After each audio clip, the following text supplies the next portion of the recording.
തരാം എന്നൊക്കെ പറയുന്നത് ഇലക്ഷൻ സമയത്ത് പറയുന്ന കാര്യങ്ങൾക്കൊന്നും തെളിവും തെളിയൊന്നും പോകരുത്. അതൊക്കെ ഇലക്ഷൻ സമയത്ത് മാത്രം പറയുന്ന കാര്യങ്ങളാണ്. അങ്ങനെ ഞാൻ പറഞ്ഞിട്ടില്ല. പട്യാലയിലുള്ള കോൺഗ്രസിന്റെ എം പി ഉണ്ടല്ലോ, ഇന്നിപ്പോ കോൺഗ്രസിന്റെ എം പി ആ ക്രിക്കറ്റ് താരമായിരുന്ന അമരീന്ദർ സിംഗിന്റെ ഭാര്യ പ്രണീത് കൗർ പട്യാല എന്നുള്ള കോൺഗ്രസിന്റെ എം പിയാ. ബി.ജെ.പിയിലേക്ക് പോകും. നിങ്ങളെ ലോകനാഥ് ബെഹ്റയെ ഒന്ന് വിളിച്ചൊന്ന് ചോദിക്കേ, ലോകനാഥ് ബെഹ്റയ്ക്ക് പങ്കുണ്ടോ? പോയി പട്യാല എന്നുള്ള ബി.ജെ.പി പോയി. അല്ല, വീണ്ടും അതാ പറയുന്നത്. പറയട്ടെ, ഞാൻ പറയട്ടെ, നിങ്ങൾ വേണമെങ്കിൽ ഒരു കാര്യം ലോകനാഥ് ബെഹ്റയെ ഒന്ന് വിളിക്കേ.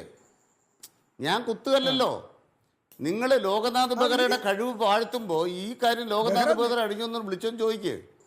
നിങ്ങൾ ലോകനാഥ് ബെഹ്റയാണ് ചെയ്യുന്നതെന്ന് പറയുമ്പോൾ ആ തെളിവ് തേടി നടക്കുമ്പോൾ ഇക്കാര്യത്തിൽ ലോകനാഥ് ബെഹ്റയുടെ ബന്ധം കൂടെ അന്വേഷിച്ചേക്ക്. ഞാൻ പറഞ്ഞോട്ടെ സാർ, ദയവായി ഇടപെടരുത്. പ്രതിപക്ഷ നേതാവിനെ 1000 തവണ വെല്ലുവിളിക്കും. ഞാൻ പറയട്ടെ സാർ, നോ എന്റെ സമയമല്ലേ, ഇതെന്റെ സമയമല്ലേ സാർ. പ്രതിപക്ഷ നേതാവിനെ 1000 തവണ വെല്ലുവിളിക്കുന്നു. അന്തസ്സുള്ള പ്രതിപക്ഷ നേതാവാണ് സതീശനെങ്കിൽ ലോകനാഥ് ബെഹ്റ നിഷേധിച്ചിട്ടുണ്ട് ഈ വ്യാജ ആരോപണം.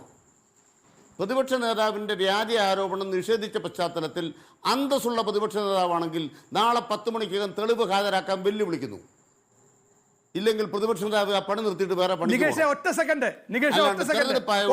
ബഹുമാനപ്പെട്ട നികേഷ് കുമാർ പറഞ്ഞ പോലെ എന്റെ സമയം ഇത് കുറച്ച് കഴിഞ്ഞിട്ട് പിടിച്ചോ. എന്റെ സമയത്ത് എന്റെ സമയത്ത്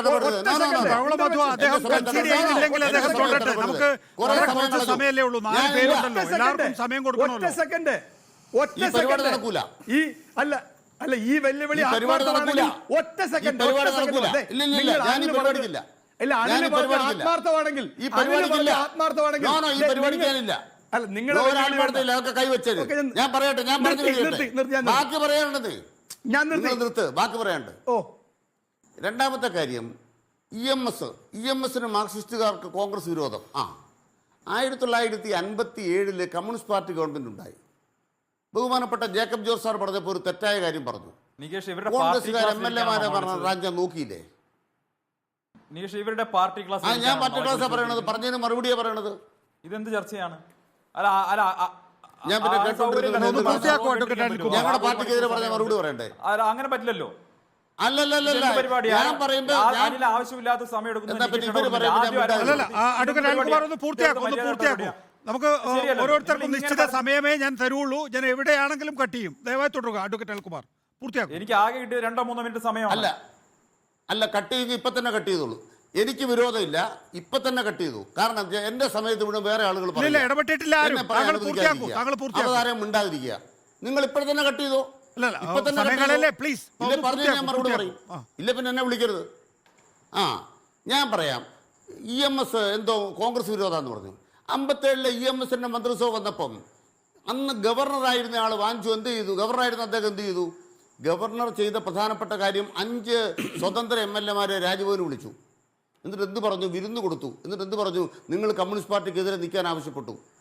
ഇവിടെ ബഹുമാനപ്പെട്ട ജേക്കബ് ജോർജ് ചരിത്രത്തെ വളച്ചൊടിച്ചു. എന്നിട്ട് ബഹുമാനപ്പെട്ട പഴകുളം മധു ഗംഭീരമായിട്ട് പറഞ്ഞു എന്ന് പറഞ്ഞു. ചരിത്രം വളച്ചൊടിച്ചു. നിങ്ങൾ ഒന്നാമത്തെ കമ്മ്യൂണിസ്റ്റ് പാർട്ടി ഗവൺമെൻറ് വരാതിരിക്കാൻ നോക്കി. എന്നിട്ട് എന്ത് ചെയ്തു? വന്ന ഗവൺമെൻറ്റിനെ ഭൂരിപക്ഷം ഉണ്ടായിട്ടും പുറത്താക്കി. മാർക്സിസ്റ്റ് പാർട്ടിയെ, കമ്മ്യൂണിസ്റ്റ് പാർട്ടി അങ്ങ് കോൺഗ്രസ് കെട്ടിപ്പിടിച്ചു. 57 EMS ഗവൺമെൻറ്റിനെ പുറത്താക്കിക്കൊണ്ട്. കൊള്ളാമല്ലോ നിങ്ങളുടെ പരിപാടി. ഇത് പിന്നെ ആരാ കാലുമാറ്റം നടത്തിയത്? 1900 അടിയന്തരാവസ്ഥ ഉണ്ടാക്കിയതാരാ? ഇന്ത്യ മുഴുവൻ അടിയന്തരാവസ്ഥ ഉണ്ടാക്കി ഇന്ത്യയിലെ പ്രതിപക്ഷ നേതാക്കന്മാരെ മുഴുവൻ ജയിലിലടച്ചാൽ ആ കോൺഗ്രസിന് പേര് ജനങ്ങൾ വെച്ചേക്കുവോ? സഞ്ജയ് ഗാന്ധിയുടെ പരിപാടിയായിട്ട് നടന്നാൽ, 5-നുമായിട്ട് നടന്നാൽ നാട്ടുകാർ കോൺഗ്രസ് പാർട്ടിയെ വെച്ചേക്കുവോ? ഇന്ത്യ രാജ്യത്തെ ജനങ്ങൾ ഏറ്റവും ഏറെ വെറുത്തത് കോൺഗ്രസ് പാർട്ടിയെ വെറുക്കാൻ കാരണം കമ്മ്യൂണിസ്റ്റ് പാർട്ടിയാ. പിന്നെ ബാബറി മസ്ജിദ് പൊളിച്ചതോ?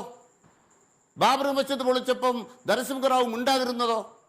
ഇന്ത്യ രാജ്യത്തെ ന്യൂനപക്ഷങ്ങളാകെ കോൺഗ്രസിന് പിന്നിൽ അണിനിരുന്നോ? ബാബറി മസ്ജിദ് പൊളിച്ചപ്പം നരസിംഹ റാവു മിണ്ടാതിരുന്നതിൻ്റെ പേരിൽ നിങ്ങൾ ഇന്ത്യ രാജ്യത്ത് ചെയ്തിട്ടുള്ള പാതകങ്ങൾക്ക് കണക്കുണ്ടോ? ഞാൻ ചോദിക്കുന്ന വംശഹത്യ പൂർത്തിയാക്കൂ. ഈ BJP-ക്കാരെ വംശഹത്യ പഠിപ്പിച്ചത് കോൺഗ്രസ് അല്ലേ? സിഖ് വംശഹത്യ, സിഖുകാരുടെ കൂട്ടക്കൊല, സിഖുകാരുടെ കൂട്ടക്കൊല.